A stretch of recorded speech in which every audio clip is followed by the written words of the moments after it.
সাজেক ভ্যালিতে যেভাবে যেতে হয় সেটা হচ্ছে যারা হচ্ছে বাইক দিয়ে যান, বাইক দিয়ে যাওয়ার জন্য এখানে হচ্ছে বাইক বা হচ্ছে চাঁদের গাড়ি যেটা বলে সবগুলো গাড়ি সকালবেলা দুইটার সময় আপনি সাজেক ভ্যালিতে যেতে পারেন, সকাল 10:30 এবং দুপুর 2:30টার দিকে সাজেক ভ্যালিতে পৌঁছাইতে পারবেন। এটা হচ্ছে শান্তি পরিবহন, যার মধ্যে উঠলে শুধু শান্তি আর শান্তি।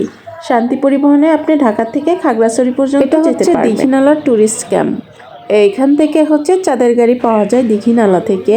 তো শান্তি পরিবহন আপনি সোজা দীঘিনালা পর্যন্ত যেতে পারবেন। দীঘিনালা থেকে আপনাকে চাঁদের গাড়ি ভাড়া করতে হয়, আর এই চাঁদের গাড়ি ভাড়া নিতে হয় আপনি যে কদিন থাকবেন সেটার উপর প্ল্যান করে চাঁদের গাড়ি একেবারে আসা যাওয়া পর্যন্ত ভাড়া দেয়। আর ওই গাড়িগুলো আবার এমনভাবে রিজার্ভ করা হয় যে আপনার যে ওই সাজেক ভ্যালিতে যাওয়ার পরে যে রিসোর্টগুলো আছে সেগুলো আপনাকে ঘুরিয়ে ঘুরিয়ে দেখবে একই চাঁদের গাড়ি। এখন আমরা এই চাঁদের গাড়িতে উঠে রওনা দিব। এটা হচ্ছে চেক পয়েন্ট, যেখানে এসে আমরা 10:30টার সময় গাড়ি ছাড়বে। আমরা অনেক আগে এসে এখানে প্রায় 2.5 থেকে 2 ঘন্টার মতো বসেছিলাম। কত যে বোরিং ফিল মনে হয়েছে। এখানে বিশাল বড় পাহাড় আছে, আর হচ্ছে এটা হলো রাস্তাটা হলো সাজেক ভ্যালির রাস্তা। এই পাশে যে রাস্তাটা দেখতেছেন ওটা হচ্ছে অন্যদিকে যাওয়ার রাস্তা আর কি। তো আমরা হচ্ছে বসে বসে বোরিং হচ্ছিলাম, তাই ভাবলাম একটু আমাদের গাড়িটা ফার্স্ট এখানে চলে আসছিল। সবার প্রথমেই আমাদের গাড়িটা এখানে। তো কি করব, বোরিং হচ্ছি, তো ভাবলাম একটু ভিডিও নিয়ে নেই। তাই এখানে দাঁড়িয়ে, আর প্রচণ্ড শীত ছিল ওই সময়টা, এত পরিমাণ শীত ছিল যা বলার মতো না। জীবনে যত ভ্রমণ করবেন তত আপনার অভিজ্ঞতা বাড়বে। এই যে একটু ভ্রমণ করলাম, কত কি জানতে পারলাম, বাইরের পরিবেশ সম্বন্ধে জানতে পারলাম, দেখলাম, বুঝলাম। তো হচ্ছে কোথায় কিভাবে যেতে হয়, বাইরে না বের হলে আসলে কিছু বোঝা যায় না। আর আমরা তো মেয়েরা একরকম ঘরবন্দি, ঘরের থেকে আর বের হওয়ার সমস্যা আমাদের, কারণ অনেক ফ্যামিলিতে আছে হাজব্যান্ড, আর হাজব্যান্ড যদি মনের মতো হয় তাহলে সে নিজেই নিয়ে ঘুরে বেড়াবে, তাতে কোনো বাধা নেই। কিন্তু হাজব্যান্ড যদি একটু অন্যরকম হয় তাহলে তো মনে করেন জীবনের 12টা বেজে যাবে। তো আর কি করার, অনেকক্ষণ অপেক্ষা করা হচ্ছে, কারণ গাড়ি ছাড়তে আরও অনেক দেরি আছে। এখন বাজে হচ্ছে প্রায় 9:30টার মতো, তো গাড়ি ছাড়বে 10:30টা। তো আমি একটু চারিপাশে ঘুরে ঘুরে ভিডিওটা নিচ্ছিলাম।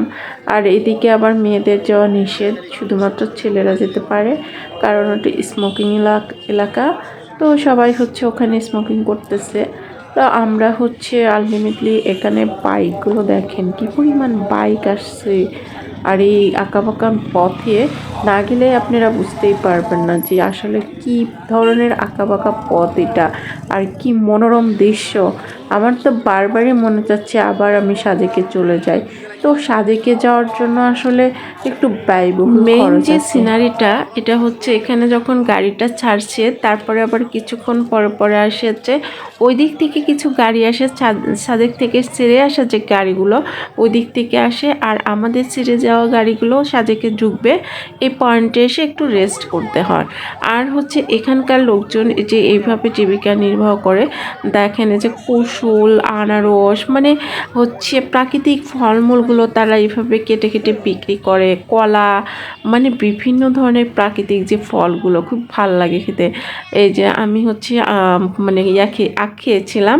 আখগুলো তারা হচ্ছে মানুষের সুবিধার জন্য কেটে কেটে টুকরা টুকরা করে বিক্রি করে, মানে খেতে অসাধারণ লাগছে আমার কাছে। আমি আসা এবং যাওয়ার সময় 2বারই কুসুল বা আখ কিনে খেয়েছিলাম।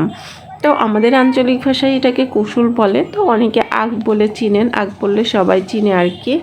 তো হচ্ছে এটা আমরা অলরেডি হচ্ছে অনেক দূরে পৌঁছে গেছি। এটা হচ্ছে সবচেয়ে উঁচু পাহাড় সাজেক ভ্যালিতে ওঠার জন্য। তো এই দেখেন একজন লোক নেমে আসতেছে, এখানে মাটির সিঁড়িগুলো আছে।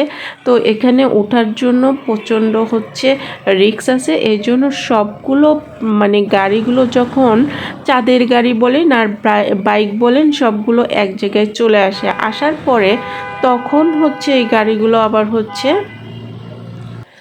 ছাড়বে জন্য এখানে একটু রেস্ট করে, কারণ হচ্ছে এখনই হচ্ছে আঁকাবাঁকা রাস্তাটা বেশি আর কি, এই যে অনেক উঁচু পাহাড়। তো এটা হচ্ছে অর্ধেক রাস্তার ভিডিওটা দিলাম, পরবর্তী ভিডিওটা সামনের পার্ট দিব। তো সবাই ভিডিওটা সম্পূর্ণ দেখবেন।